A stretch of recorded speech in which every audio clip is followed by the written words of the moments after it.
Kembali di Newsroom, pemirsa. Capres sekaligus mantan Gubernur DKI Jakarta Anies Baswedan mengatakan bahwa wacana daerah khusus Jakarta adalah pengalihan isu Pilpres 2024. Ia meminta masyarakat tidak terpengaruh terhadap pengalihan isu tersebut.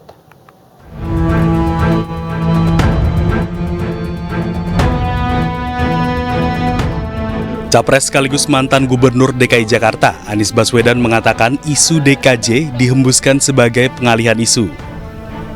Menurut Anies, publik jangan terjebak dengan isu Gubernur Jakarta tak lagi dipilih oleh warga. Hal ini diungkapkan menanggapi pembahasan RUU DKJ yang hingga kini menjadi polemik dan ramai diperbincangkan. Anies mengklaim jabatan Gubernur DKI Jakarta dipilih Presiden sebagai pengalihan isu kecurangan pemilu 2024. Anies meminta masyarakat jangan terjebak oleh isu ini dan terbawa seakan-akan kompetisi Pilpres 2024 telah selesai. Polemik daerah khusus ibu kota terus bergulir sejak status Jakarta berakhir sebagai ibu kota pada 15 Februari 2024 yang lalu.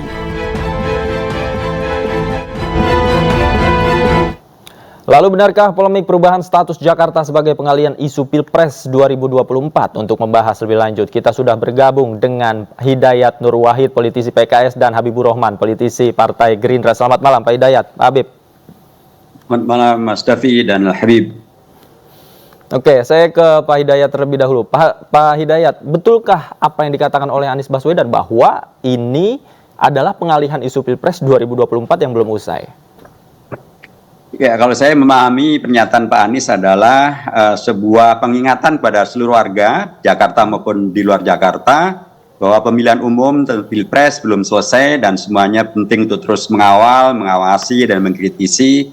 Karena saya yakin Pak Anies juga tahu bahwa polemik tentang masalah Jakarta sebagai daerah khusus bukan lagi ibu kota negara, sesungguhnya sudah lama, sudah terjadi sejak sebelum Pilpres. Ini kan bermula ketika di DPR melalui Balik dan kemudian di rapat paripurna DPR pada tanggal 5 Desember tahun 2023, kemudian rapat paripurna itu mengesahkan rancangan undang-undang. Sekali lagi baru rancangan undang-undang, belum undang-undang, sebagaimana yang tadi seolah dipahami oleh Pak Agus Pambagio, sehingga sudah jadi undang-undang dan harus dilakukan judicial review. Itu baru rancangan undang-undang yang saat itu pun sudah ditolak oleh PKS. PKS adalah satu-satunya partai atau fraksi yang menolak pasal 10 ayat 2 tentang Gubernur DKI tidak lagi dipilih oleh rakyat tetapi diangkat atau ditunjuk oleh Presiden, sekalipun dengan mendengarkan masukan daripada DPRD. Jadi saat itu polemik itu sudah berlangsung gitu ya.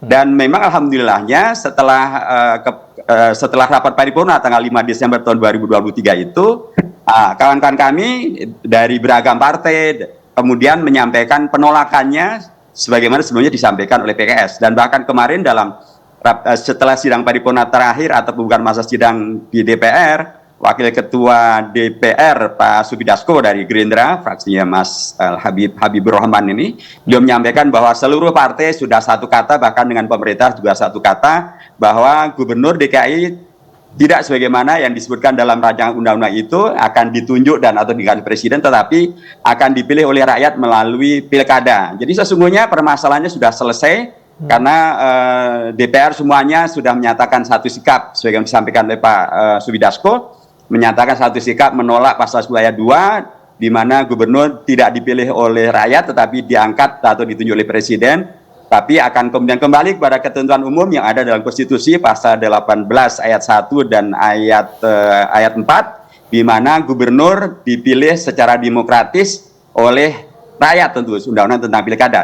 Dan inilah yang sesungguhnya saya juga berkali-kali menyampaikan, Jakarta ini sangat penting untuk mendapatkan keadilan.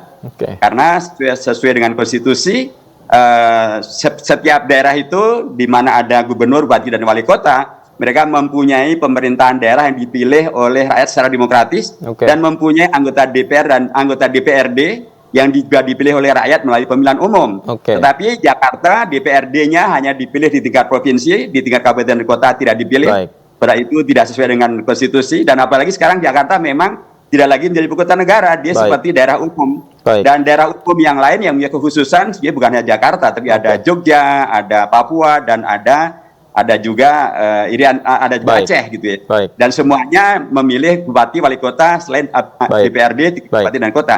Dan bahkan di Jakarta, warga Ya. Jakarta selalu protes, di Jakarta ini RT RW aja dipilih oleh rakyat, masuk gubernurnya nggak dipilih oleh rakyat.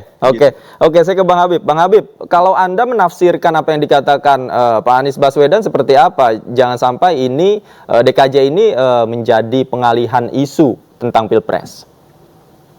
Ya, sama seperti disampaikan Ustadz ya Hidayat, bahwa soal Dewan Daerah Khusus Jakarta ini kan sudah menjadi polemik sejak pertama disampaikan rancangan undang-undangnya di rapat paripurna di awal bulan Desember. Sehingga tidak tepat kalau dikatakan ya bahwa ini pengalihan. Yang mengalihkan siapa, yang teralihkan siapa. Faktanya dua hal tersebut atau hal-hal lain terkait kebangsaan kan memang harus kita bahas. Membahas Jakarta itu penting sekali karena kan momentumnya juga sudah dekat. Pemilihan gubernurnya sudah dekat sebagaimana diatur di undang-undang. Jadi nggak bisa satu hal kita kita bahas terus, hal lain kita abaikan. Semua hal-hal penting terkait rakyat harus kita perhatikan. Nah, soal isu gubernur.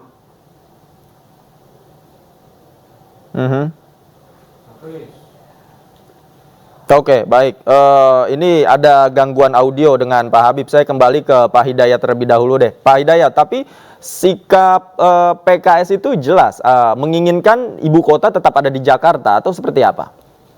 Ya, kalau sikap PKS tentang ibu kota Jakarta itu sudah secara konsisten kami sampaikan sejak pembahasan rancangan undang-undang tentang IKN atau revisi undang-undang tentang IKN, kami sudah menyampaikan sikap kami untuk tetap berpegang kepada ketentuan bahwa Jakarta adalah ibu kota Indonesia. Tapi kita tahu bahwa kemudian diputuskan oleh DPR bahwa ada undang-undang tentang IKN dan kemudian ibu kota akan dipindahkan ke Nusantara. Tapi yang jelas dalam konteks ini kami ingin menegaskan kembali bahwa tentang DKJ jangan sampai kemudian mengamputasi hak konstitusional dan kedaulatan rakyat Jakarta. Jangan sampai kemudian Jakarta nggak lagi jadi ibu kota, kemudian hak kedaulatan rakyat Jakarta diamputasi. Ketika dulu mereka memilih gubernur, kemudian belakangan hak itu diambil dari rakyat dan kemudian diambil oleh presiden. Saya juga tidak berkeyakinan bahwa presiden kemudian menginginkan untuk memonopoli dan atau mengambil kedaulatan rakyat itu. Karenanya mestinya kita kembalikan kepada prinsip bahwa kita adalah negara konstitusi dan konstitusi kita mengatur tentang kedaulatan rakyat yang memilih gubernur, bupati, dan wali kota, dan Jakarta tidak lagi menjadi ibu kota, dan karenanya dia disejajarkan saja dengan daerah khusus yang lainnya seperti Aceh, Jogja maupun juga Papua, di mana tidak ada gubernur yang dipilih oleh presiden, tetapi oleh kondisi-kondisi khas yang ada masing-masingnya. Tetapi bupati, wali kota, dan DPRD tingkat kabupaten dan kota semuanya dipilih oleh rakyat. Jadi mestinya rakyat Jakarta jangan didolimi, karena saya kira rakyat Jakarta juga ingin menjadi rakyat yang betul-betul mempunyai kedaulatan yang diakui, dan kualitas rakyat Jakarta pastilah insya Allah tidak kalah dengan rakyat yang ada di provinsi yang lain, di Papua dan lain sebagainya. Belum lagi kalau kita bicara tentang kedaulatan rakyat, itu juga berbicara tentang masalah jumlah rakyat.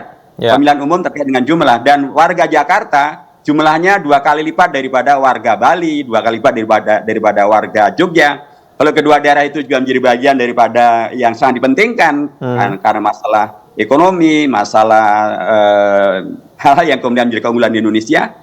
Rakyat Jakarta yang jumlahnya lebih dari 2 kali lipat warga di Bali maupun Jogja mestinya mendapatkan hak sama juga dengan warga Jakarta, warga Jogja dan warga Bali untuk memilih gubernurnya, bukannya gubernur, bahkan untuk memilih bupati dan wali kotanya, dan juga bahkan memilih untuk anggota DPRD di tingkat kabupaten dan kota. Sebagaimana itu diberlakukan di provinsi-provinsi yang lain yang mempunyai kekhususan seperti Jogja, Aceh, dan juga Papua. Oke. Kalau PKS menginginkan ibu kota negara tetap ada di Jakarta, bagaimana dengan Gerindra, Mas Habib? Mas Habib ini kan Gerindra juga mendukung IKN. Sebenarnya apa yang menjadi alasan Gerindra ini mendukung pemindahan ibu kota? Mas Habib, bisa dengar suara saya? Iya, dengar. Oke. Ya, saya tadi sampaikan yang pertama, halo. Iya, silakan. Halo. Silakan. Bisa didengar nggak suara saya? Bisa, aman. Iya, tadi saya menanggapi sedikit soal pengalihan isu ya, bahwa ini ya sudah dibahas sejak tanggal awal Desember, ya 5 Desember, sehingga tidak tepat jika dikatakan pengalihan isu. Namun demikian, saat ini kita juga nggak boleh mengabaikan satu masalah karena ada masalah lain. Apakah kita harus mengabaikan persoalan pembahasan daerah khusus Jakarta karena ada persoalan Pilpres? Saya pikir tidak pada tempatnya, karena dua-duanya penting. Pembahasan soal status Jakarta, kemudian hal detailnya soal pemilihan gubernurnya, itu menurut saya penting. Kenapa? Karena waktunya kan sudah semakin mepet untuk pemilihan, ya.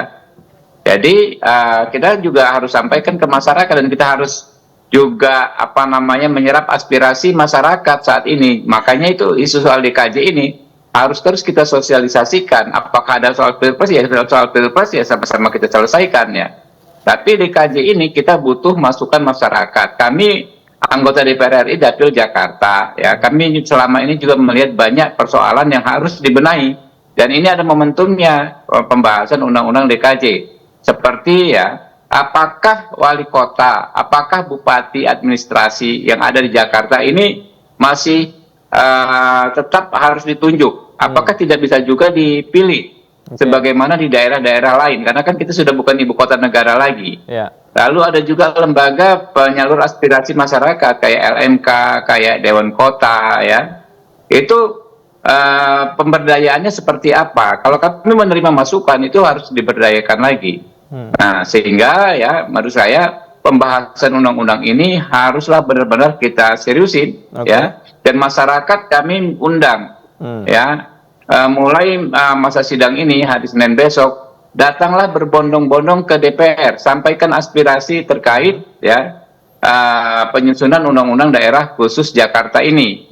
Ya. Lalu terkait soal pemindahan ibu kota, saya pikir ini kan sudah jadi undang-undang, ya, ada undang-undang IKN, ya. Sikap kami bisa saja dilihat, ya, teman-teman, ketika penyusunan undang-undang tersebut. Bang Habib, kemudian pertanyaan selanjutnya, kenapa pasal atau poin tentang Gubernur Jakarta dipilih langsung Presiden ini bisa muncul dalam rancangan undang-undang? Anda tahu nggak soal ini, latar belakangnya? Ya, teman-teman, ya, mesti pahami alur penyusunan undang-undang di DPR.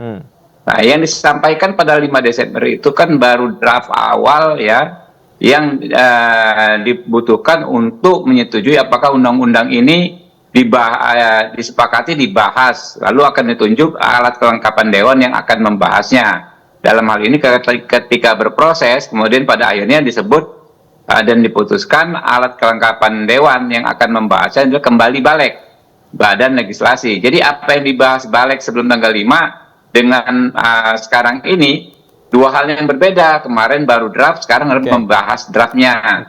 Nah, apakah ada pasal bagaimana sejarah munculnya secara teknis saya nggak tahu. Tapi hal yang sangat biasa, ya, hal yang sangat lumrah dalam penyusunan undang-undang itu banyak sekali pasal yang dikritisi. Undang-undang ini kan memang inisiatif DPR.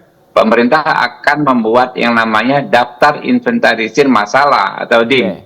Tetapi dalam pembahasan DIM itu kembali semua fraksi, ya, semua fraksi, saya garis bawahi, di DPR memiliki hak untuk menyatakan sikapnya terkait DIM-DIM tersebut. DIM ini kan bisa jadi jauh lebih banyak pada jumlah pasalnya. Jangankan pasal, titik, koma, paragraf tetap bisa dipersoalkan dalam pembahasan ini. Jadi yang terpenting adalah saat ini, ya, semua masyarakat sampaikan masukannya. Harus digarisbawahi persoalan terkait pembahasan undang-undang daerah khusus Jakarta ini bukan soal itu saja yang penting, bukan soal posisi penentuan posisi gubernur dipilih atau ditunjuk, bukan itu yang penting. Banyak lagi hal-hal yang penting agar memberdayakan, ya, masyarakat kota Jakarta bisa Jakarta menjadi kota global. Nah, arahnya kan kota global. Seperti apa teknisnya? Kalau kota global itu pengaturannya seperti apa? Nah, ini yang kita tunggu, karena ini momentumnya jarang, Mas. Momentum penyusunan undang-undang sestrategis ini jarang. Inilah momentum yang dimanfaatkan sebaik-baiknya oleh masyarakat Jakarta. Momentumnya bisa dimanfaatkan oleh masyarakat. Pak Hidayat, Anda setuju dengan Bang Habib, momentumnya bisa dimanfaatkan untuk masyarakat memberikan aspirasi secara langsung pada DPR? Ya, sama seperti Bang Habibur Rahman. saya juga wakil rakyat dari daerah Jakarta. Jadi saya ketemu dengan warga Jakarta dari latar yang berbeda-beda, suku yang berbeda-beda, profesi yang berbeda-beda. Dan mereka sama dengan apa yang kita pikirkan, yaitu rakyat Jakarta perlu mendapatkan keadilannya. Rakyat Jakarta perlu mendapatkan pride-nya sebagai warga Jakarta yang dulu adalah ibu kota Indonesia, kalau nanti memang akan jadi dipindah. Jadi karenanya memang ini ada suatu momentum. Dan mumpung ada pembahasan ini, mari kita tegakkan aturan konstitusi untuk Jakarta dan warga Jakarta setara dengan provinsi-provinsi yang lain.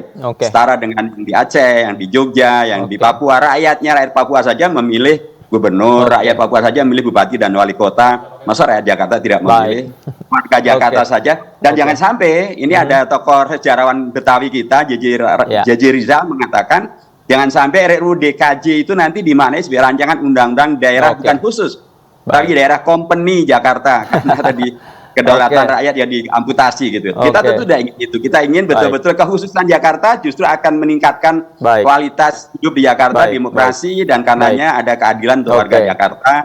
Jangan sudah tidak jadi ibu kota, rakyatnya tidak diberi hak kedaulatannya. Baik, artinya siap ya jika nanti masyarakat menggeruduk DPR dalam artian memberikan aspirasi kepada Pak Hidayat dan Pak Habib tentang RUU ini ya. Terima kasih. Kalau kami di PKS setiap hari Selasa menerima aspirasi rakyat, Mas. Oke, itu siap. Kami lakukan sejak bertahun-tahun. Semoga didengar oleh masyarakat nanti hari Selasa ditagih janjinya ke DPR. Terima kasih banyak Pak Hidayat Nur Wahid, Pak Habib juga terima kasih sudah bergabung sama kami di iNewsroom. Selamat malam, sehat selalu Bapak-bapak.